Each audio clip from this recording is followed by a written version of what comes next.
Herkese merhaba, ben Zeynep Hobisever. YouTube kanalıma hoş geldiniz. Bugün sizlere tığ işi kağıt ipten bardak altı yapımını anlatacağım. Çok kolay arkadaşlar. Hediye olarak örebilirsiniz, sevdiklerinizle paylaşabilirsiniz. Kendiniz için de yapabilirsiniz. İnanın bir günde bir takım yapabilirsiniz, birkaç tane örebilirsiniz. Şöyle bakın, oldukça kolay ve çok şık. Tüm püf noktalarını anlatacağım sizler için. Kullanmış olduğum ipler kağıt iplikler. Çok az miktarda gerekli oluyor. Arta kalan ipleriniz varsa rahatlıkla kullanabilirsiniz. Farklı ipliklerle de elbette yapabilirsiniz. 3,5 milimde bir tığ kullanıyorum. Şimdi dilerseniz hemen kolay modelimize başlayalım. Evet, bismillah diyelim ve başlayalım. Ben sihirli halka ile başlıyorum.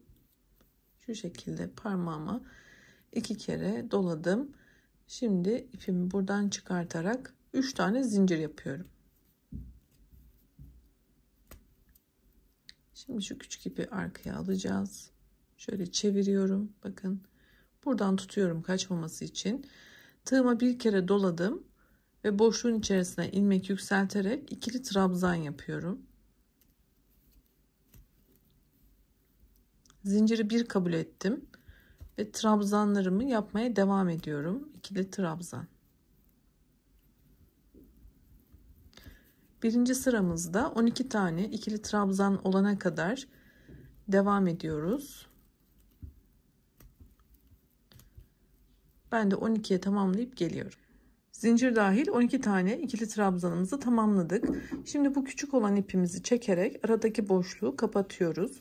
Kağıt ip olduğu için burada kontrollü çekmenizi tavsiye ederim. Farklı iple yapıyorsanız belki sorun olmayacaktır ama kağıt ipler çok çabuk kopabiliyor. Evet, bu orta boşluğu mümkün olduğu kadar kapattıktan sonra zincirimden sonra gelen trabzanın tepesinden şöyle 2 ilmekten battım ve ilmek kaydırarak sıramı tamamlıyorum. Birinci sıramız oluştu. 3 tane zincir yapıyorum. Tığıma ilmeğimi doladım. Yine hemen başlangıçtaki trabzanın tepesinden batarak dibine batıyorum. İkili trabzan yapıyorum. Zincirimle burayı 2 kabul ettim. Tekrar tığıma ipimi doladım. Yandaki trabzanın tepesine 2 tane ikili trabzan yapıyorum.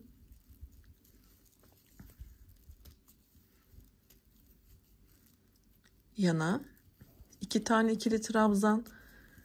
Artık tüm trabzanların tepesine 2 tane ikili trabzan yaparak sayımı 12'den 24'e çıkartıyorum arkadaşlar.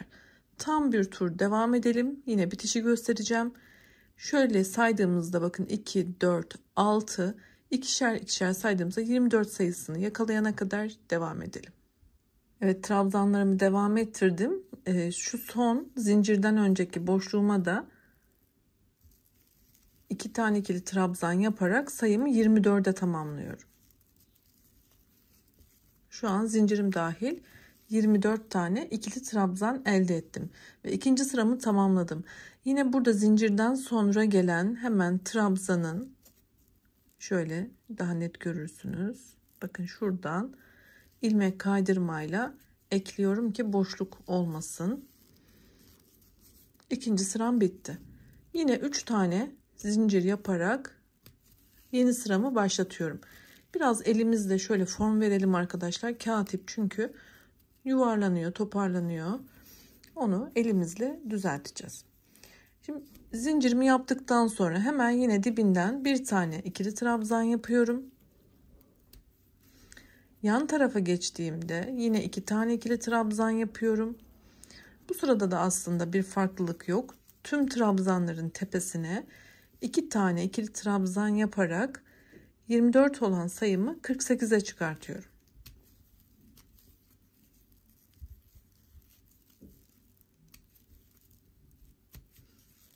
Bu şekilde yine başlangıç noktamıza kadar tam bir tur devam edip geliyorum. 3. sıramın da sonuna geldim. Şuradaki başlangıçtaki zincirimden önceki boşluğa da muhakkak trabzanımı yapıyorum ve burada sayım 48'e ulaşıyor zaten arkadaşlar.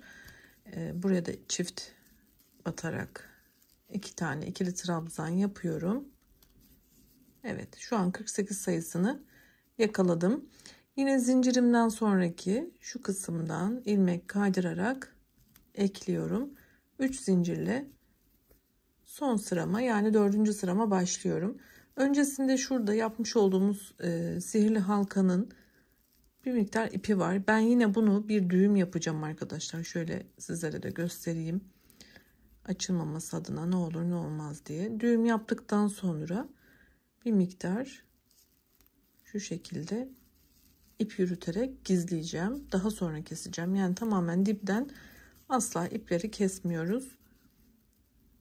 Daha sonra açılma yapmaması için daha ince bir tığ da kullanabilirsiniz bu işlemi yaparken. Şu şekilde ipimizi gizledikten sonra kesiyoruz. Hatta sizler biraz daha ip yürütüp gizleyebilirsiniz. Ben hemen kısaca göstermek istedim. Evet, 4. sıramızı da başlatalım. 3 zincirimizi yaptık. Tığımı bir kere doladım. Hemen başlangıçtan itibaren bir tane ikili trabzan yapıyorum dibine ve burayı 2 kabul ettim. Şimdi bir tane yana tek yapıyorum.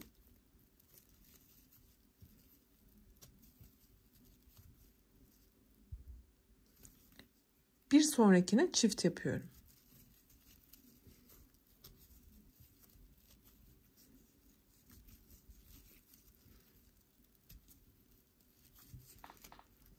Şöyle göstereceğim. Bakın burada tek yaptık. Burada çift. Buradaki zincirle çift kabul ettik. Tek, çift. Şimdi tek.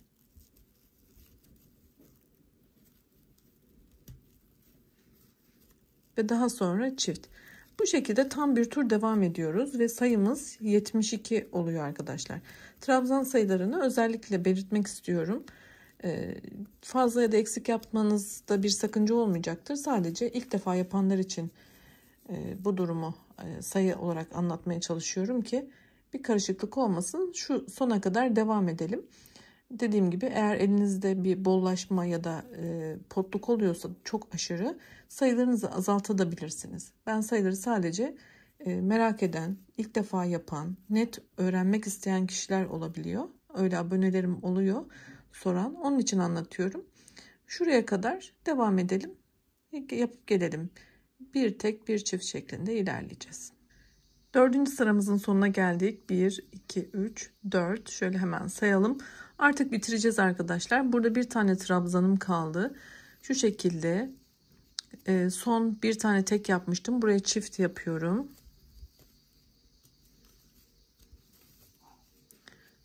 Aynı noktaya.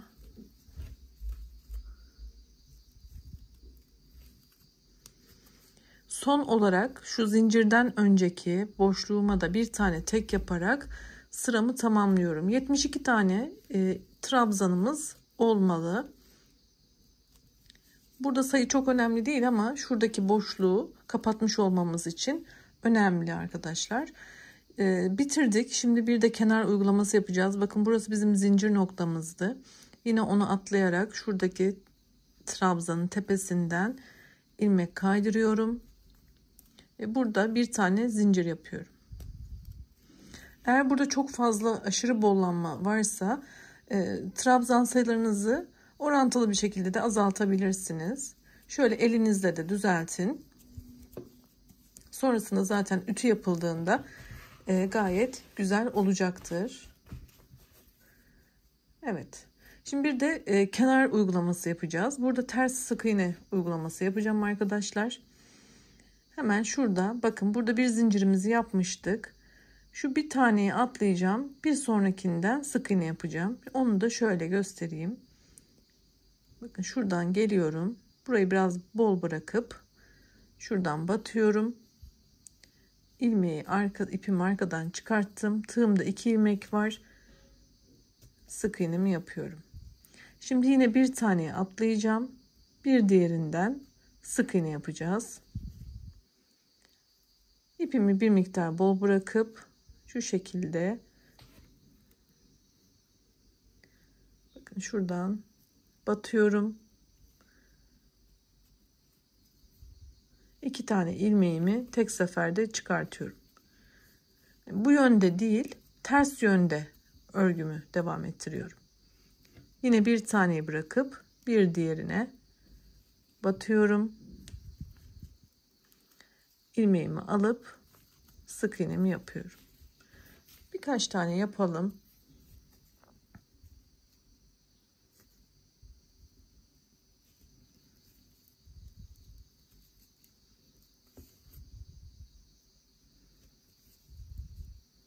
Bir tane atlayarak diğerine batıyoruz ve ipimizi bu şekilde arkadan öne çıkartıp sık iğnemizi yapıyoruz. Bakın şu şekilde çok güzel bir kenar uygulaması oluyor.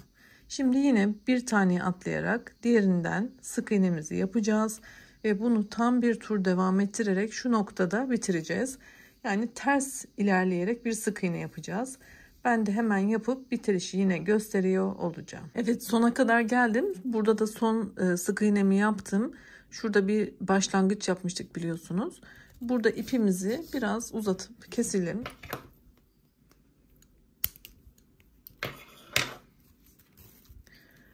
Arkadaşlar biraz topladı şöyle dikkat ederseniz. Bunun için şöyle elinizle düzeltebilirsiniz. Kağıt iplikler biraz böyle sıkı olabiliyor. Çok sıkı yaptıysanız şuradaki ters sık iğnelerinizi yaparken biraz daha ilmeğinizi uzun tutmanız gerekiyor olabilir. Ondan da kaynaklı olabilir ama benim yaptığımda da bakın toparladı ve ben elimle şu şekilde oturtarak açtım. Daha sonra bunu ütüleyeceğim de biraz formunu verdikten sonra. Şimdi ilmeğimizi de kapatalım. Yapmış olduğumuz ilk şu zincirden daha ince bir tığ da kullanabiliriz. Biraz sıkı yapmışım ben burayı. Evet, şuradan bu ilmeği arkaya alıyorum. Şöyle.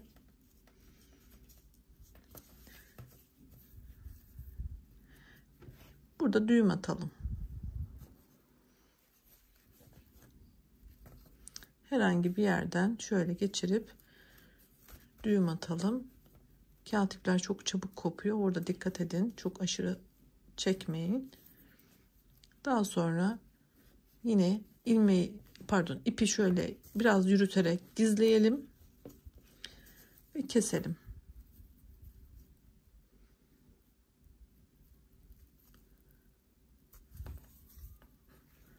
Siz bu işlemi biraz daha uzun yapabilirsiniz. Yani daha fazla gizleyerek devam ettirebilirsiniz. Ben şimdi hemen kesmek istiyorum.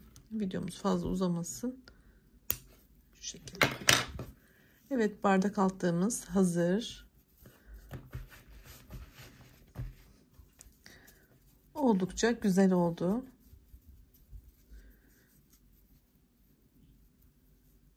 Ben şimdi bir de size sunarak göstermek istiyorum arkadaşlar. Bardak altlığımız hazır. Oldukça güzel oldu. Yapımı da bir o kadar kolay oldu. Ben tamamladıktan sonra tersten bir ütüyle ütüledim arkadaşlar, buhar vererek. Gayet muntazam oldu. Şöyle bakarsanız da düz bir şekilde oturdu modelimiz. Beni izlediğiniz için çok teşekkür ediyorum. Umarım beğenmişsinizdir. Bu tür videolarımı izlemek isterseniz yine kanalımın ana sayfasındaki oynatma listelerime lütfen göz atın. Farklı çalışmalarım yine var. Onlardan da belki hoşunuza giden farklı modeller yapabilirsiniz. Sağlıkla kalın, hoşça kalın.